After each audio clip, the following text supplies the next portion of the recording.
नमस्कार में आप सभी का बहुत बहुत स्वागत है। कॉन्स्टिट्यूशन, आइन, संविधान, जो कहीं ना कहीं हम ज़रूर कहेंगे, याद करते जब भी इस ज़ुबान पर शब्द आते हैं बाबा भीमराव अंबेडकर जी की याद आती है। आज भी लोगों के दिलों में अमर है। जो इसका आइन में लिखा गया, जो संविधान ने हमें अधिकार दिए, आज कहीं ना कहीं उन अधिकारों का हनन हो रहा है और संविधान को बदलने का प्रयास किया जा रहा है, जिसके चलते आज दिल्ली के रामलीला ग्राउंड में एक महारैली का आयोजन किया जा रहा है। हाल ही में हमने SC ST OBC confederation organisation के प्रधान जो थे RK कलसोत्रा जी से बात की थी, तो आज वहाँ पर महारैली है कि आखिर क्यों ऐसा किया जा रहा है। क्या वाकई आज देश में, देश के लोगों में या जम्मू कश्मीर की जनता उस आइन ने, उस संविधान ने जो अधिकार दे रहे, वाकई उसका हनन हो रहा है। इसी सारे विषय में बात करने हमारे साथ समय जुड़ चुके हैं परमवीर सिंह जी, जो कि आम आदमी पार्टी के वॉलंटियर है, पर हमेशा ये कहते हैं मैं नेता नहीं बल्कि एक वॉलंटियर हूँ, जो कि हमेशा आम जनता के मुद्दों को बड़ी बेबाकी और संजीदगी के साथ सामने रखते हैं। चलिए इनसे बात करते हैं। परमवीर सर, आज अगर हमारा आइन हमें जो जिनके शिल्पकार ये कहेंगे बाबा भीमराव अम्बेडकर थे, अगर वो ना होते आज हमें पता नहीं होता हमारे अधिकार क्या हैं। आज नीचे कुचला दबा जो तबका था, आज वो भी कहीं ना कहीं उन्हें अधिकार से वंचित रहता है। महिलाएं आगे ना बढ़ पाती और हमें right of freedom to speech, जो इस तरह की चीज़ें हैं, हमें ना हो पाती। आखिर क्या लग रहा है कि वाकई इसका हनन हो रहा है? रश्मि जी, आपके सभी देखने वालों को मेरी तरफ से जय हिंद। आज आपने बड़ा ही संजीदा मुद्दा, जो आज हर बुजुर्ग नहीं बच्चे की ज़ुबान पर भी है जी, क्या भारतीय संविधान, जब भारत यूनियन ऑफ इंडिया सुरक्षित हाथों में है कि नहीं है। आप ये सोचिए कि आज हम जम्मू कश्मीर में रह रहे हैं, पिछले 8 साल से असेंबली की इलेक्शन नहीं हो रही है। हमारे पास लोकल बॉडी थी, म्यूनसिपलिटी थी, हमारे पास पंचायतें थी, उनकी इलेक्शन डेफर्ड कर दी गई। संविधान कहता है एक आदमी एक वोट। जिन्होंने संविधान लाया, जिन्होंने इस संविधान के लिए अपनी आहुतियाँ दी, जो कहते थे कि लाइन में खड़े आखिरी आदमी तक सारी मूलभूत सुविधाएं जब तक नहीं पहुंचेंगी तब तक हिंदुस्तान का सपना साकार नहीं होगा। आज जम्मू कश्मीर में पिछले 9 साल से 8 साल से इलेक्शन नहीं हो रही है। 2019 में एक ऐसा प्रोपेगेंडा चलाया सरकार ने, आज की केंद्र सरकार ने, जो हिंदुस्तान में संविधान का हनन कर रही है। ऐसा एजेंडा चलाया 5 अगस्त 2019 वाले दिन जम्मू कश्मीर की आवाम की इच्छा के खिलाफ एक बिल पास किया गया हिंदुस्तान की पार्लियामेंट में। कहा गया कि वो देखो तुम्हारे लिए सब कुछ चंगा सी और आपके लिए अच्छे दिन आ रहे हैं जम्मू कश्मीर के लोगों के लिए। आज क्या है, जिन लोगों ने तब ढोल बजाए, नगाड़े बजाए, नाचे, आज वो कह रहे हैं हमारा सब कुछ छिन गया। मैं कश्मीर के मुस्लिम की बात नहीं कर रहा हूँ, मैं जम्मू के डोगरे की बात कर रहा हूँ। तिल तिल करके लोगों को मारा जा रहा है। ये भारतीय संविधान का हनन है। जिन लोगों ने जब वहाँ संविधान सभा हिंदुस्तान का संविधान बना रही थी, और कुछ लोग जो आज जिनके फॉलोअर और RSS में बैठे हैं, जो RSS के लोग हैं, जिसको बीजेपी को जो गोंद कर रही है पीछे से, सरकार कैसे चलेगी, वो लोग दिल्ली की सड़कों पे प्रदर्शन कर रहे थे कि हमें ये वाला संविधान नहीं चाहिए, हमारे पास संविधान है मनुस्मृति, उसको लागू कर दो। जिन लोगों ने 52 साल अपने हेडक्वार्टर में या अपने ऑफिसेज में 15 अगस्त नहीं बनाया, जो लोग जिनका मौकिफ है कि हम बाबा साहब भीमराव अंबेडकर के संविधान को नहीं मानते, वो आज संविधान की शपथ उठा के पार्लियामेंट में पहुंच गए और वो लोग आज उस संविधान को आहिस्ता करके उसकी अवधारणा, प्रेम्बल संविधान का है, जो आत्मा है, उस आत्मा को आहिस्ता करके निचोड़ रहे हैं और वो कह रहे हैं कि तुम्हें बोलने की आज़ादी नहीं है। आप कल ही देख लीजिए, जम्मू में लगभग सूत्रों पब्लिक में जो पता लगा, वो ये पता लगा कि जम्मू में 13 लोगों को उठा लिया गया पुलिस द्वारा। क्यों उठा लिया गया? क्योंकि वो प्रदर्शन करना चाहते थे। क्यों करना चाहते थे? क्योंकि सरकार की नीतियाँ गलत हैं।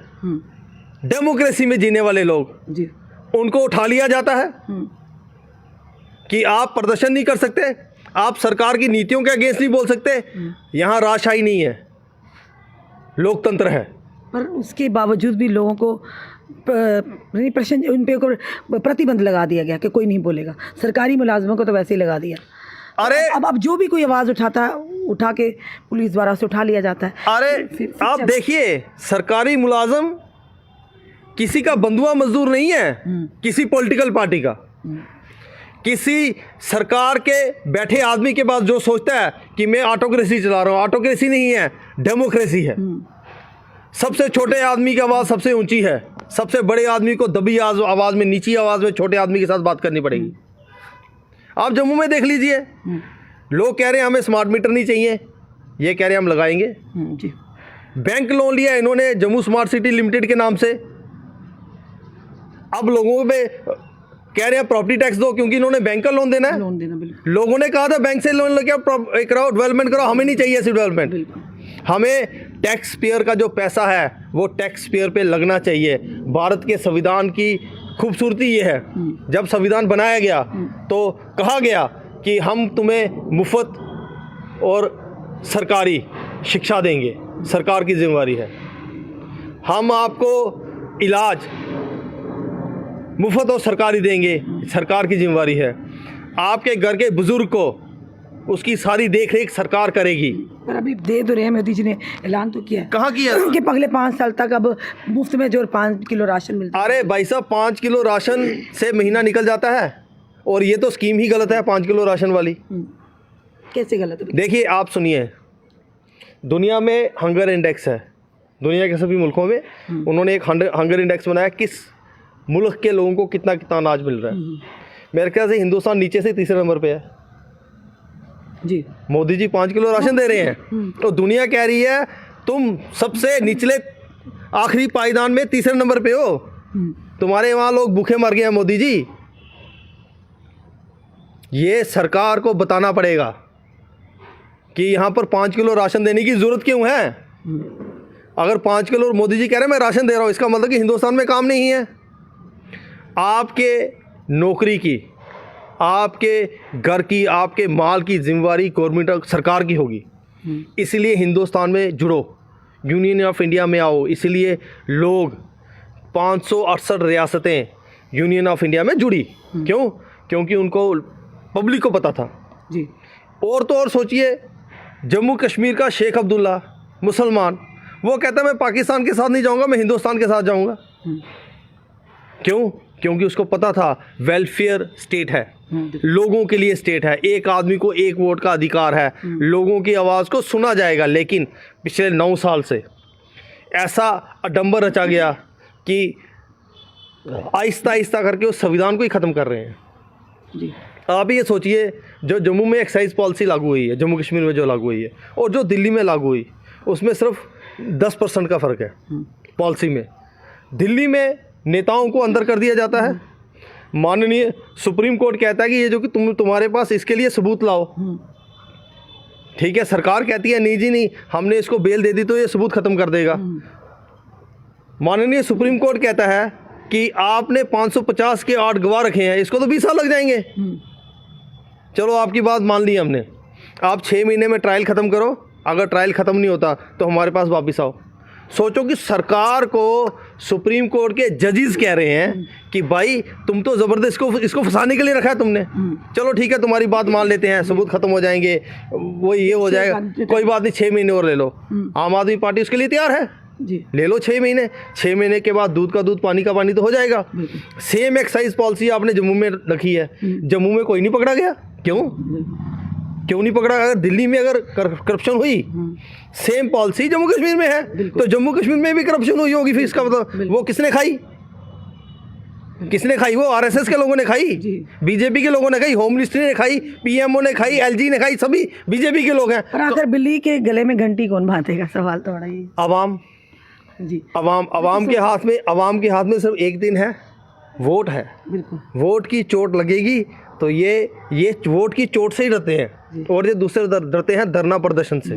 पर आजकल परमवीर जी आप देख रहे हैं, आप जनता कहते हैं, हम भी लोग कहते हैं ना जनता बाहर नहीं आती, पर जिस तरह का निज़ाम चल रहा है जनता डरी हुई, सहमी हुई है, दुबकी हुई है। आप सोचो उनको यार, पता अगर बाहर निकलेंगे कोई ना कोई केस में फंसा देंगे या अंदर डाल देंगे बेचारे। आप ये सोचो, जो चुने हुए नुमाइंदे हैं, जो पब्लिक में जाने वाले लोग हैं, उनको ये उठाते हैं हवाला। आप सोचो यार, Sheikh Abdul Rahman ex MP, Rajya Sabha MP, लगभग उनकी उम्र 91 साल उनकी उम्र, 91 ईयर्स उनकी उम्र। जम्मू कश्मीर असेंबली ने उनको बेस्ट लेजिस्लेचर का अवार्ड दिया है, ठीक है। उस आदमी को रात को 10:30 बजे उठाया जाता है, उठो सुबह आप प्रदर्शन नहीं कर सकते जी, पूरी रात पीर मिठा थाने में रखा जाता है 91 साल के आदमी को। यार मैं पूछना चाहता हूँ सरकार से नहीं, आवाम से, क्या आवाम चाहती है कि मेरे 91 साल के बुज़ुर्ग को रात को 10:30 बजे पुलिस वाले आएँ, उठा के ले जाएं और पूरी रात उसको थाने में रखा जाए जी। क्या इसीलिए हम लोग सभी लोग यूनियन ऑफ इंडिया में जुड़े थे नाचते हुए? जिन लोगों ने जब 5 अगस्त 2019 वाले दिन, जिस दिन 370 के 2 क्लॉज ख़त्म किए गए, क्या इसलिए वो लोग नाचे थे? आज जम्मू के ओल्ड सिटी के अपर बाज़ार में चले जाओ, वो कहते हैं जी दरबार मूव शुरू करो, बिल्कुल, क्योंकि हमारा सब कुछ ख़त्म हो गया, बिल्कुल। हमारे यहाँ ग्राहक नहीं है, हमारे पास काम नहीं है। वो क्यों नहीं है? क्योंकि सरकार आहिस्ता आहिस्ता करके भारतीय संविधान और भारतीय संविधान की आत्मा को ख़त्म कर रही है। सरकार कहती है कि जो मैंने किया वो सबसे बढ़िया है, मगर जो अपोजिशन वाला पूछ रहा है कि तुमने गलत किया, वो तो ईडी जाएगी, CBI जाएगी। चौधरी लाल सिंह जी है, ईडी अब क्यों आई? कहाँ थी 9 साल? कहाँ थी 9 साल? चलो 9 साल छोड़ो, 5 अगस्त 2019 के बाद वो कहाँ थी? हमें तो पता लगा है कि जो आदमी सरकार के नीतियों के खिलाफ बोलेगा, उसको कुछ भी करके ये लोग दबाने की नहीं, उसको ये लोग जेल में डालेंगे जी। बीजेपी कहती है इंदिरा गांधी ने इमरजेंसी लगाई, ये अघोषित इमरजेंसी पिछले कम से कम 4 साल से जम्मू कश्मीर में चल रही है, और ये इमरजेंसी जो कि अब उस मुहाने पे पहुंच गई है जहां ये सबको खा जाएगी। मैं आवाम के सामने अपील करता हूं आपके माध्यम से कि सरकार पे दबाव बनाइए, ताकि सरकार लोक विरोधी नीतियां जो उसकी हैं उनको छोड़ के भारतीय संविधान की बात करें। जी धन्यवाद सर। ये थे हमारे साथ परमवीर सिंह जी, जिन्होंने बड़ी ही यानी कि ये कहेंगे मुद्दों के साथ हर चीज़ को सामने रखा है, और कहीं ना कहीं जनता के मुद्दे भी हैं। और सारे सर खुद बताएंगे, उन्होंने कहा कि हमारे संविधान ने, हमारे आइन ने, हमारे कॉन्स्टिट्यूशन ने हमें क्या अधिकार दिए थे, हाँ किस तरह से उन अधिकारों का हनन हो रहा है, ये साफ तौर पर बताया। पर जनता जनार्दन है, क्या जनता आज जो हो रहा है, जो मुद्दे उठाए जा रहे हैं, जो भी समाज सेवी या नेता उठा रहा है और जिन्हें उठा के पुलिस स्टेशन में ले जाया जा रहा है, क्या वो गलत है? ये जनता पर डिपेंड है। आप अपनी राय रखना ना भूलिए, क्योंकि स्मार्ट मीटर का मुद्दा, प्रॉपर्टी टैक्स का मुद्दा हो गया, बिजली पानी का मुद्दा हो गया। आपने कहा था स्मार्ट मीटर लगेंगे तो 24 घंटे बिजली रहेगी, यानी आपकी करनी और कथनी में कितना अंतर है? ये बड़े सवाल सारे हमारे साथ हैं। और जो भी अगर उन लोगों को अगर आप उठाएंगे जो समाज में जनता के मुद्दे उठा रहे हैं, उन्हें उठा के परेशान करेंगे, उनको प्रताड़ित करेंगे, तो खुद बताइए जनता कहाँ जाएगी? जनता किसे अपनी आवाज़ सुनाएगी? ये बड़े सारे सवाल हैं। और कहीं ना कहीं ये ज़रूर कहेंगे, हमारे देश, जिस देश में रहते हैं, लोकतंत्र के लिए विदेशों में भी चर्चे हैं। आज उसी लोकतंत्र का गला दबाने का प्रयास किया जा रहा है। क्या सही दिशा में जा रहे हैं? ये थे खुशहाल दिन। युवा हमारे परेशानी के आलम में, बेरोज़गारी के आलम में, नौकरियां निकलती हैं, रिज़ल्ट आते, घोटाले सामने आते हैं। पर उन घोटालों का क्या, जिन्होंने किए होते हैं वो तो अपने घरों में आराम से बैठ जाते हैं। अब बड़ी बातें तो करते हैं, पर ज़मीनी स्तर पर क्या है ये साफ तौर पर आप देख रहे हैं। पर आज आम जनता भी डरती है आवाज़ उठाने से। अगर आप उन नेताओं को, उन रिप्रेजेंटेटिव्स को इस तरह से हरासमेंट करेंगे, कोई अगर जनता की आवाज़ उठा रहा है, तो खुद बताइए जनता कहाँ जाएगी? ये बड़ा सवाल रहेगा। ये जनता ही है। ये अब सवाल में जो हमने अब तक वीडियो लाया, अपने कमेंट, अपने सुझाव ज़रूर कमेंट बॉक्स में दीजिए, क्योंकि कहीं कल को ये ना हमारे ऊपर भी कोई कार्रवाई हो जाए तो चलिए, हम तो हमारा काम है, जो हमारे काम से ना हम रुकेंगे, किसी के डर दबाव में ना आएंगे, ना आने वाले हैं, चाहे कोई भी हो। ज़ुबान, ये जो अधिकार दिया ना बात करने का, ये हमारे आइन ने दिया, हमारे कॉन्स्टिट्यूशन ने दिया है, हमारे संविधान ने दिया है, ये तो आप छीन नहीं सकते जब तक ज़ुबान मुंह में है। चलिए देखते हैं आने वाला समय क्या करवट लेता है, क्या ये जो युवा यानी कि जन विरोधी नीतियां हैं कैसे बदलने में जनता साथ देगी, अन्यथा ऐसे ही होता रहेगा। आते रहेंगे, प्रताड़ित होते रहेंगे, जनता पर फरमान पे फरमान थोपे जा रहे हैं, जनता इसी तरह से नींबू की तरह उसे निचोड़ा जाएगा। इस वीडियो को जितना हो सके शेयर कीजिए, जुड़े रहिए ऐसे हमारे साथ अगले अपडेट के लिए। जय हिंद, जय भारत।